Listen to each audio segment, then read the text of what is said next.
अस्सलामुअलैकुम, hello everyone, welcome back to the MDF English channel. और उम्मीद करता हूं कि आप सब ठीक होंगे। दोस्तों, WH फैमिली मेम्बर्स वाले वीडियो लेक्चर में हमने WH के 5 मेंबर्स को कवर किया था, what, when, what time, where and why.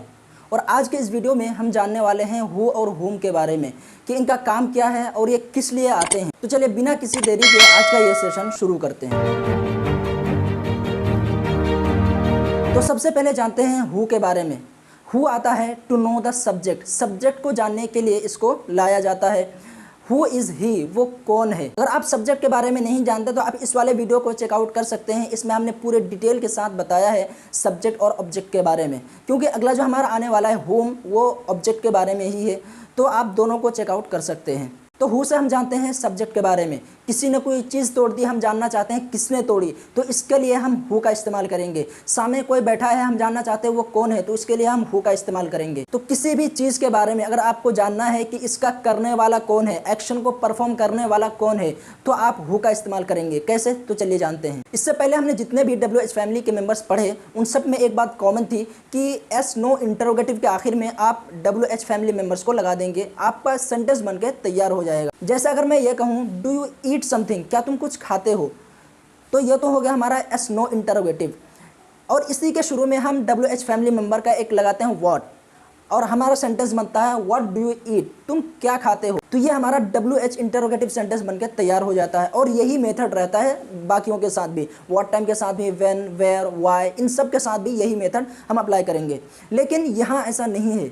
यहाँ हम जानना चाहते हैं सब्जेक्ट के बारे में। इन वाक्यों में जिनमें हमने यस नो इंटरोगेटिव से पहले WH को लगाया, तो इनमें सब्जेक्ट मौजूद है।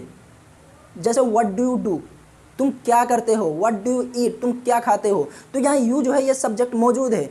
लेकिन इस वाले सेंटेंस में यानी हु वाले सेंटेंस में सब्जेक्ट ही मौजूद नहीं है, क्योंकि हमें उसी के बारे में जानना है, वही महजूफ है, वही गायब है। तो इसको हम कैसे लाएंगे। तो दोस्तों घबराने की बात नहीं है, ये बहुत ही सिंपल है। सबसे पहले हु आएगा, उसके बाद हेल्पिंग वर्ब, और उसके बाद फौरन वर्ब आ जाएगा। लेकिन अगर आप प्रेजेंट इंडेफिनिट या पास्ट इंडेफिनिट का सेंटेंस बना रहे हैं तो फिर वहाँ हेल्पिंग वर्ब भी नहीं आएगा। आप डायरेक्टली हु के बाद वर्ब को ले आएंगे। जैसे हु वर्क्स हियर, यहाँ कौन काम करता है। हु डिड दिस, ये किसने किया। यहाँ देखिए works as a main verb इस्तेमाल हो रहा है। इसी तरह डिड यहाँ मेन वर्ब इस्तेमाल हो रहा है। यानी हु के बाद डायरेक्टली हम वर्ब को इस्तेमाल करेंगे। यहाँ पर मैं एक इंपॉर्टेंट एस्पेक्ट को मेंशन करना चाहूँगा कि जिस तरह हम who co as a question word इस्तेमाल करते हैं, हम एज अ आंसर भी इसको इस्तेमाल कर सकते हैं। जैसे मैं ये कहूँ this is the guy who helped me, ये वही शख्स है जिसने मेरी मदद की थी। तो यहाँ पर जो हु इस्तेमाल हो रहा है वो जवाब के तौर पर इस्तेमाल हो रहा है, ना कि सवाल के तौर पर। तो चलिए दोस्तों अब चलते हैं अगली मेंबर की तरफ, और वो है हमारा होम। होम को हम इस्तेमाल करते हैं टू नो द ऑब्जेक्ट,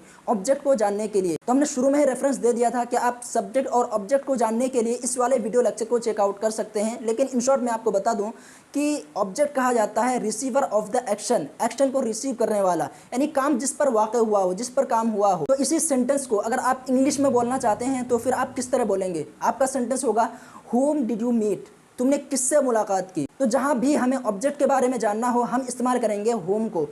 जैसे तुमने किसके साथ सफ़र की, तुम दिल्ली किसके साथ गए, तुम खाना किसके साथ खाए, तुमने पढ़ाई किसके साथ की। तो इन तमाम जगहों पर हम इस्तेमाल करेंगे होम को, क्योंकि यहाँ हमारा जो वांटेड है वो क्या है, वो होम है, यानी ऑब्जेक्ट। हम ऑब्जेक्ट को जानना चाहते हैं और ऑब्जेक्ट के लिए हम होम का इस्तेमाल करेंगे। तो उम्मीद करता हूं कि हु और होम को लेकर अब आपके सारे डाउट क्लियर हो चुके होंगे। लेकिन अगर अभी भी आपको कोई डाउट है तो कमेंट सेक्शन में जाकर ज़रूर कमेंट कीजिए, हम उसका सोल्यूशन करेंगे। फिर मिलते हैं नेक्स्ट वीडियो में एक नए टॉपिक के साथ। Till then take care, bye, अस्सलाम वालेकुम।